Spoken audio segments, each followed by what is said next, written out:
just a number of just real bad things that are going on. When the Trumps send their people to Washington, they're not sending their best people. They're sending the rapists. They're sending the fascists. And some, I assume, are good people. Yeah, that's right. I went there. All right, that's enough. That's enough of the negativity. We still got a little bit of time left in this show, as I plan to talk. We're going to talk about the World Cup right after this here little break. My brackets are falling apart on the World Cup, and I blame Sergio Ramos. All right, after this.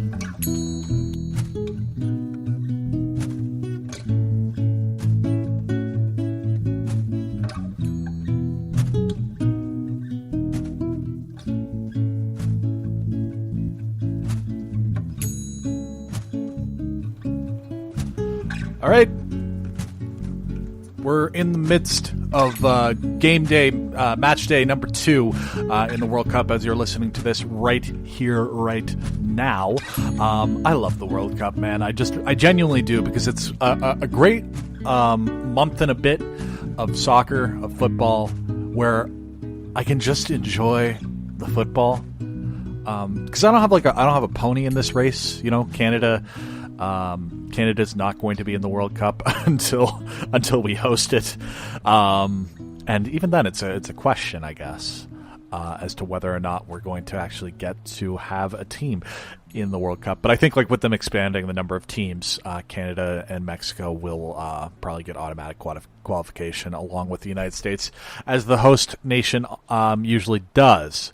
Usually, it's not a united bid with 3 nations, so I don't know. It's a weird set of circumstances. But anyhow, speaking of weird set of circumstances, this World Cup has been absolutely bananas. There have been so here's if you're not a soccer fan, here's the sort of breakdown of how things are going. The teams who are supposed to win are shitting the bed.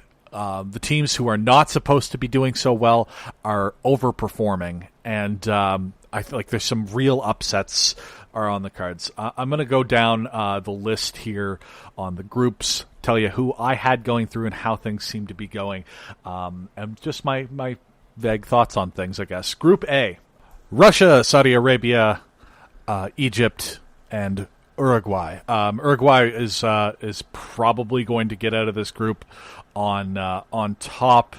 And then sort of the surprise, because I did have Uruguay at the top of things. Sort of the surprise of things, though, is that Russia will be going through probably in second place. So basically, Russia and Uruguay have yet to play each other, and right now Russia's ahead on goal difference. So if it's a Russia win or draw, Russia will go through top of the group. If it's a Uruguay win, Uruguay will go through top of the group, basically on points total. What I would predict that it's going to be a Uruguay win. I don't think Russia has it in them to beat a Uruguay. I didn't think that Russia had it in them to beat an Egypt, but Mo Salah's injury that he suffered at the hands of Kylo Ren of world football, Sergio Ramos, it prevented Egypt's World Cup dreams from going forward. So real shame for Egypt. Saudi Arabia, we're just sort of happy to be there, and they were not very good at all. 5-0 loss to Russia, which is why Russia's currently, as I'm speaking this to you, currently top of the table, because they have a goal difference of 7, which is crazy, but it is what it is. Group B: Spain, Portugal, Iran, Morocco. That's how it currently stands on the point total. Spain and Portugal are probably going to be the 2 to go through. I had picked Morocco just based solely on the fact that I thought Spain were going to fall apart when it came down to it. Just because they had just 2 days before the World Cup fired their manager. Apparently, I was very wrong about the effect that was going to have on the team, but I took a punt in my World Cup brackets, and didn't pay off for me, but it's that Spain-Portugal game, man. If you have not seen that, it was absolutely bonkers. A really, really amazing 3-3. And just go out of your way to watch it if you get the chance. Morocco not doing so hot. They were unable to pick up a point yet, but we'll see. I believe that they play. I believe that they play Portugal on the last game day in the group stages. I could be wrong about that. So I don't think. Anyhow, the point is, I don't think that they'll be picking up any points anytime soon. Group C, kind of going the way that I had expected it. Currently, it sits France, Denmark, Australia, and Peru. I had France and Denmark going through, and that's what it looks like it's going to be. It's been a pretty by the numbers group. If there's been a group that has gone the way that I would have expected, it's definitely them. Speaking, though, of groups that have not gone the way that I expected, Group D, Croatia, Nigeria, Iceland, Argentina at the bottom of the group, unable to pick up a victory in the group stages yet. They will not be able to make up the points that they need in order to get through from the looks of things. I think that they are. I think their goose is cooked, and it's looking like it's going to be Croatia and Nigeria going through. Iceland held Argentina to a draw, which was really phenomenal work by Iceland. But then they lost to I believe it was Nigeria, and well, that's sort of it. Sort of it for poor Iceland. They're kind of my like my favorite in a lot of ways, just because they're this little tiny nation that's like got the population of Wichita, Kansas, and here they go at the World Cup. Got a point off of fucking Argentina. I actually had Argentina Portugal I believe in the semifinals, which is a shame. It's a shame for Lionel Messi, perhaps the best player to ever play football, and he's never going to get that World Cup from the looks of things. Group E, we've got Brazil, Serbia, Switzerland, Costa Rica. That's about what I would have expected. Brazil held to a draw by Switzerland, which is, not the way that things are supposed to go. But you know what? It's one of those here we are sort of situations. Group F. Another strange one, though. Sweden currently topping that group, with Mexico, Germany, and South Korea making up the other three places there. So this is also this is a group that has not seen its actual second game day yet. So that's part of the reason why I would imagine that Germany is going to be able to pick up enough points to be able to go through. It'll probably be a Germany, Mexico top two places in that order. I got Germany going all the way to the final. My final is Germany, Brazil. I think they'll end up pulling it out. Group G, it's actually looking exactly as I had predicted it. Belgium, England, Tunisia, Panama in that order. Of course, we're still waiting on game day, match day 2. I believe that kicks off Sunday when England plays Panama, I do believe. England had England sort of my other team that I sort of keep close tabs on because I'm a Liverpool fan. England had a bit of a rough outing against Tunisia, but ended up being able to pick up the all 3 points with a win in the dying minutes of the game off of a Harry Kane header, which is a phrase that I'm not used to saying. I don't know. I'm pleased with how England's doing, and I look forward to seeing them crash out of the tournament in the knockout stages. And Group H, this is one of those ones that I just, again, baffled by, but we're still waiting on we're still waiting on more. Japan, lowly little Japan, managed to beat Colombia on match day 1.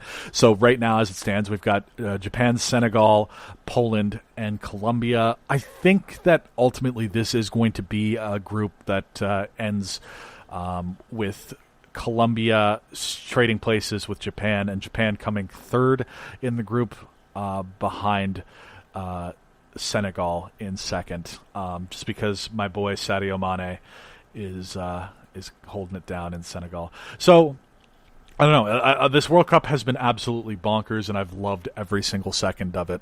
So I'm looking forward to catching more of the games in the next couple of weeks. I booked off the final. Hopefully, I get it off because I want to be able to scream and drink beer and enjoy myself, basically, watching it.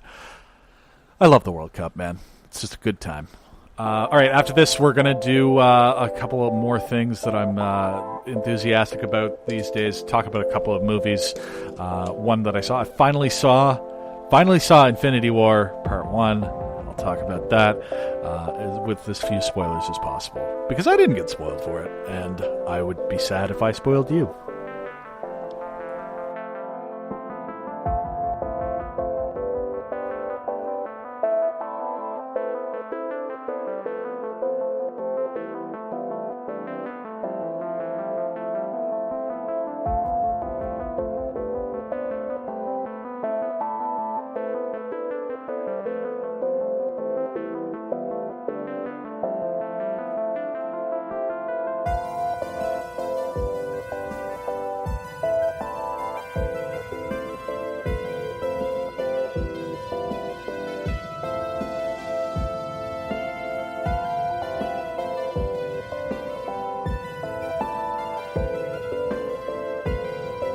All right, guys, get ready for it. I'm about to drop the hot take of 2018 right here, right now on the podcast as this music is still playing. Here we go. Are you ready? Avengers Infinity War Part 1 was a very good movie that I enjoyed quite a bit. Listen, I understand if you need to take a second, recover from that one. Hit pause on your podcast player of choice. Come back to us when you're ready. It was really, really good. I enjoyed that movie quite a bit. Like I said, I'm going to try and steer clear of any spoilers because I don't want you to get spoiled for it if you haven't seen it. What I will say is I thought that they handled... of course, the big climactic moment, which I don't think it's anything too awful to state here. It's part 1 of a two-part story. You usually end a part 1 and a two-parter on a bit of a downer. Things are not looking good for our heroes, and I thought that it was done really, really well, really classily. Really beautifully.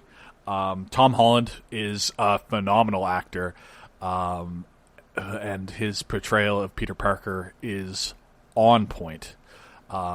Really enjoyed his performance.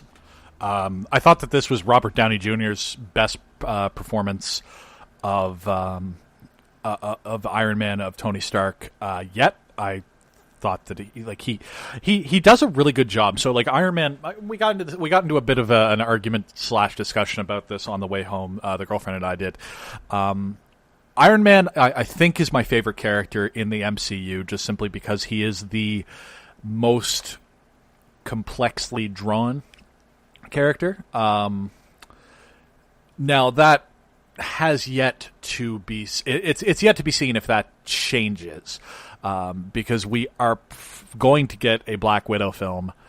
So if that movie is done well, it's very possible that Natalia Romanoff is sort of takes the crown as being sort of the most complexly and well drawn of the characters, just because I think there's a lot of backstory there. Anyhow, what else can I say about this movie? I thought that the directors did a real good job of balancing everything in, because there's a lot of characters, guys. Like it's a lot of Avengers now, and the MCU is big.